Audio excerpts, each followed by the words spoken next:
Salut tout le monde, j'espère que vous allez bien. Vlog numéro 3. Et ouais, déjà. Ouais, je viens de finir l'entretien de la volière et des plantes sous ce magnifique soleil. Donc aujourd'hui, je ne vais pas sortir les animaux parce que normalement, il risque d'y avoir un peu de vent et de la pluie. Les températures sont moins chaudes. Là, j'ai regardé sur la branche. C'est vrai que je me fixe un minimum de température. Donc tiens, dis-moi dans les commentaires, toi, quand tu sors tes bêtes, à partir de quelle température tu sors tes animaux ou pas, parce que je serais vraiment très curieux de le savoir. Et pour les personnes qui m'ont interpellé, entre guillemets, par rapport à qu'ils amènent leurs animaux à l'extérieur dans des boîtes de transport, c'est sympa aussi comme façon de faire.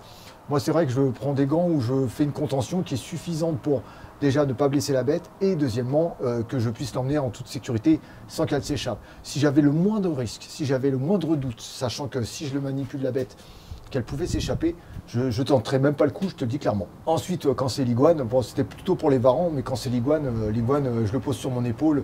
Voilà, c'est pas assez rapide pour qu'il se barre ou quoi que ce soit. Donc c'est vrai que c'est un petit peu plus facile. Je vais bientôt faire une vidéo. Ah, il y a encore ce contre-jour. Je vais bientôt faire une vidéo sur l'extérieur. On va aller en extérieur, en nature, parce que je vais te montrer ce que j'arrive à récupérer comme lianes. Parce que je récupère souvent des lianes pour mes terrariums. Alors une fois que je les ai bien désinfectés, dans la baignoire avec du vinaigre d'alcool, que je trempe ça toute la matinée dans une eau très très chaude. Donc souvent je fais bouillir de l'eau pour éviter tous les parasites. Mais je vais aller récupérer des lianes parce que apparemment le liane, ce serait celle qui s'entoure autour des arbres. Ça serait entre guillemets un parasite pour les arbres. Ça les étouffe. Donc moi je vais récupérer sûrement dans quelques jours. Je te ferai encore un vlog là-dessus où je t'emmène, où voilà, tu vois à peu près mon quotidien. Là, ce qu'on va faire, parce que c'est important. Ah oui, petit aussi, samedi, je vais emmener Opal pour sa visite.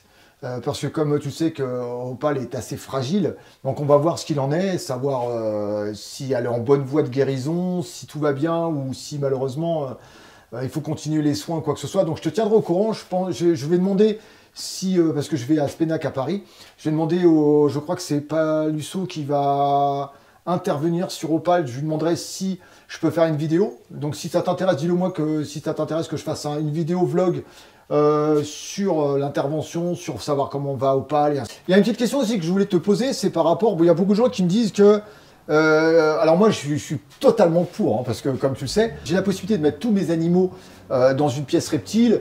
J'ai même 2 pièces entre guillemets où je pourrais mettre tous mes animaux en une seule pièce. J'ai mon petit bureau entre guillemets qui fait une bonne dizaine de mètres carrés, qui fait 10-12 mètres carrés, où j'ai les gros terrariums. Mais il y en a des gens qui adorent mettre leurs animaux dans leur salon pour les voir. Est-ce que tu es de ce genre-là ou pas? Parce que c'est vrai que moi, dans le salon, même si voilà, ça empiète sur une petite partie de mon espace de vie, je ne me vois pas sans reptiles dans mon salon. C'est peut-être idiot, c'est peut-être con. Dis-moi ce que tu en penses dans les commentaires, c'est super important. Et je voulais vous remercier parce que petit à petit, même si c'est pas encore voilà, au niveau des vues, c'est pas exceptionnel. Petit à petit, les vlogs commencent à prendre leur marque et je vois qu'au niveau des vues, quand il y a un vlog qui sort, il y a plus de vues et ainsi de suite. Donc c'est cool, c'est parce que ça commence à prendre sa patte et puis ça plaît parce que c'est vrai que c'est le quotidien de ce que je fais avec mes animaux. Là, on va s'occuper du mastodonte, là, de ma femelle boa constrictor du Nord-Brésil. Je précise bien Nord-Brésil parce qu'on arrive à trouver du Brésil, mais du Nord-Brésil, on n'en trouve pas. On va s'occuper donc de Brasilia. Je vais la sortir, je vais te la montrer. Alors, ce qui est con, c'est que s'il avait fait super chaud, je l'aurais mis sur la terrasse tranquille, je l'aurais laissé s'étendre, se balader un petit peu tranquillou. Mais bon, comme pour moi, les températures sont pas idéales, sur le sol, j'ai 25-26, c'est trop juste là, elle doit être à 30 degrés. Donc on va pas le faire. Donc je vais la sortir, je vais la manipuler, je vais la vérifier parce que je veux... Oh là, il y a un contre-jour, on va se mettre là. Parce que je veux voir si tout va bien. Je le fais une fois par mois. On va pas la peser parce que je l'ai déjà pesée, je veux pas l'embêter, la mettre dans un sac. On va la sortir, on va la regarder, mais vraiment sur toutes les coutures, voir si tout va bien avec elle. Fin de cette semaine ou la semaine prochaine, elle mange. Le terrarium de Brasilia, je crois que, je dis pas de bêtises, 1,90 sur 90 ou 1 mètre, je me rappelle même plus des dimensions, je suis vraiment désolé. Et la hauteur, on est sur une hauteur de 1,10 m de mémoire. 1 mètre, 1,10 m. Voilà, donc tu vois, il y a de l'espace pour elle. Donc ça, on va le mettre là, parce que j'étais en train, en même temps, de nourrir les animaux. Donc toujours, peut-être bête, cale de protection. Toujours sécuriser ces bêtes. Toujours, toujours. Donc on va sortir la mémère. Hop. Donc je la préviens toujours avec le crochet, même si avec elle j'ai une confiance totale, donc c'est pas non plus très très utile, mais je préfère montrer des choses qui sont assez simples. Je la manipule pas avec des gants, mais je vais aller la chercher tranquillement. Je regarde ses yeux parce que le problème c'est que si elle est en mue, bah, je la toucherai pas. Donc, allez, tu viens mémère? Je vais quand même regarder parce que j'ai un doute sur ses yeux.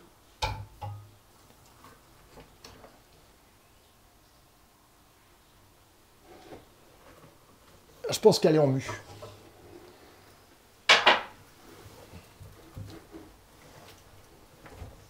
Donc il n'y aura pas de nourrissage si elle... Oh, elle est terne. Alors elle est terne, j'ai pas vu les yeux. Alors le problème c'est que j'ai mis une branche devant là, je crois que je vais couper là. Je vais la couper cette branche parce que quand je dois aller la récupérer, eh ben c'est pas génial. Donc moi comme j'aime bien récupérer mes animaux en toute facilité, je crois qu'elle est en mue. Elle est terne, terne, terne, terne.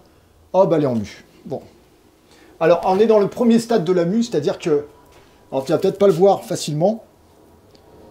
Les yeux, voilà, regarde ses yeux. Les gens qui se demandent comment on reconnaît un serpent qui commence à aller en mue. Voilà, ses yeux ils sont pas opaques, mais ça commence. Donc ce qu'on va faire, bah, moi je vais pas l'embêter plus longtemps. Ce que je vais faire, bah, on va directement là. J'ai mis les lunettes parce que je vois que dalle.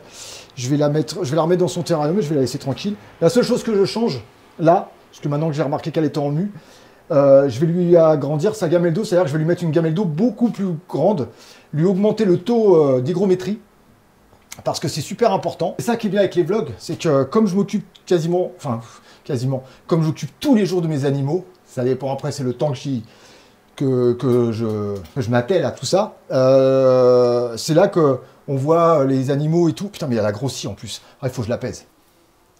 On va attendre qu'elle mue. Ce qui est bien avec elle, alors je garde pas toutes les mues. J'ai gardé une de ses premières mues quand je l'ai eue, une mue quand elle avait 2 ans, enfin je sais plus, j'ai gardé un peu d'évolution. Mais là, j'ai hâte d'avoir sa prochaine mue parce que premièrement, quand elle fait des mues, c'est magnifique. Et la taille de la mue, là on va tomber sur une mue à mon avis autour de 2,60 m la mue. C'est super sympa. Alors de temps en temps, je les offre, de temps en temps, je les donne à mes abonnés. Donc si ça t'intéresse, bah, n'hésite pas à me contacter sur l'œil-du-celt@yahoo.com. Je demande rien en échange, hein, c'est parce que ça me fait plaisir. Je pense que je vais lui augmenter déjà sa gamelle d'eau, je vais lui augmenter l'hygrométrie parce que je veux qu'elle me fasse une mue perfecto. Bon bah voilà, hein, sujet boa aujourd'hui, ça se stoppe. Je vais te montrer un truc en même temps. Regardez-moi ça. Regardez-moi ça. Alors, on ramasse ces petits morceaux.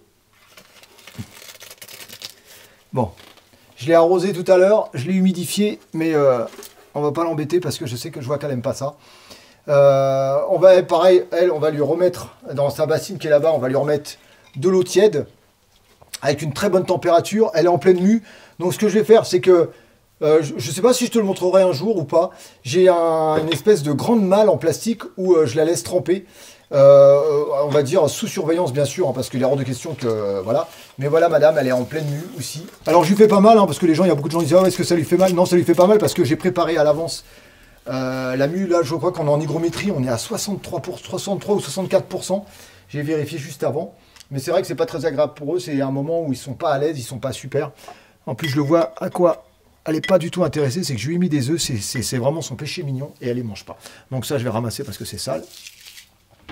On nettoiera le terrarium tout à l'heure, on referme. Et voilà, le deuxième reptile en mue. On va finir ce petit vlog à la cool, qui n'était pas prévu filmé comme ça, mais comme un vlog. C'est de l'imprévu. Je te filme mon quotidien. Et allez, au taquet déjà.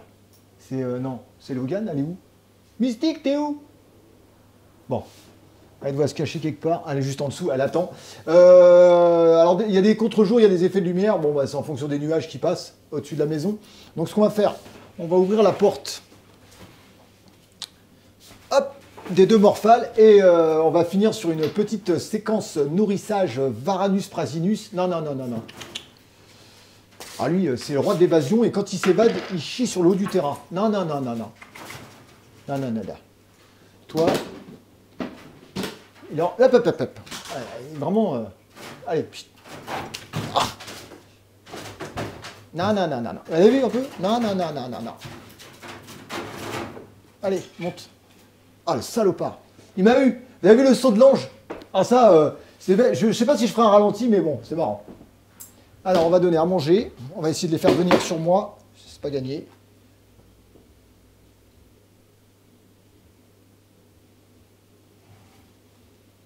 Ça, c'est la différence, c'est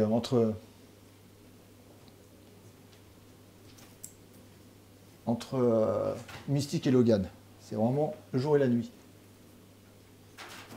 Logan est beaucoup plus sauvage, comme je te l'avais déjà expliqué, mais voilà, c'est deux comportements totalement différents. Mystique, c'est...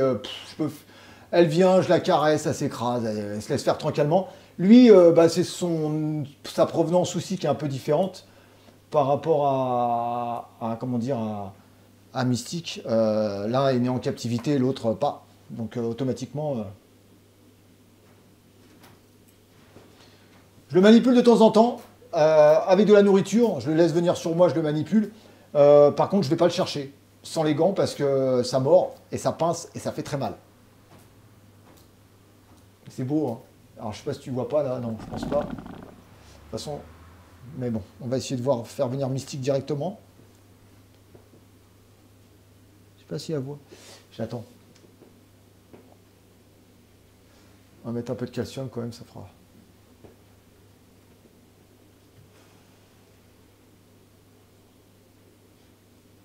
Ah, mais je suis bête.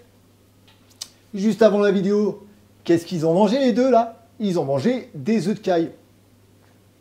Et comme les œufs de caille, avec entre la coquille et les protéines qu'il y a dedans, l'œuf, enfin le jaune d'œuf et le blanc d'œuf, c'est vrai que là, même si c'est des insectes, je respecte l'insecte. Ah bah, elle me l'a attrapé. Bon, tant pis. Elle est juste en dessous là. Alors, il faut savoir que quand tu as un couple, moi c'est mon cas, après je ne sais pas comment tu fais chez toi ou ceux qui ont des couples, c'est-à-dire que moi je fais toujours en sorte que la femelle puisse s'abriter entre guillemets du mâle, c'est-à-dire que je vais faire un espace suffisamment restreint pour qu'elle puisse se cacher à l'intérieur sans être ennuyée par le mâle, parce que le mâle en fonction des périodes est très très demandeur au niveau des rapports pour s'accoupler, et les femelles ne sont pas nécessairement réceptives tout le temps. Donc le truc à faire, c'est vraiment de faire en sorte que ta bête, elle puisse... Non. Que ta bête puisse trouver un endroit où elle puisse, entre guillemets, se réfugier et être en toute tranquillité. C'est le cas là. Moi, j'ai fait une espèce de, juste là, une petite passerelle, un petit support. Logan peut la rejoindre, mais pas s'accoupler. C'était vraiment le truc très important pour moi. Et j'ai mis après 2 souches de liège totalement creuses, ce qui me permet d'avoir chacun leur petit coin pour faire dodo.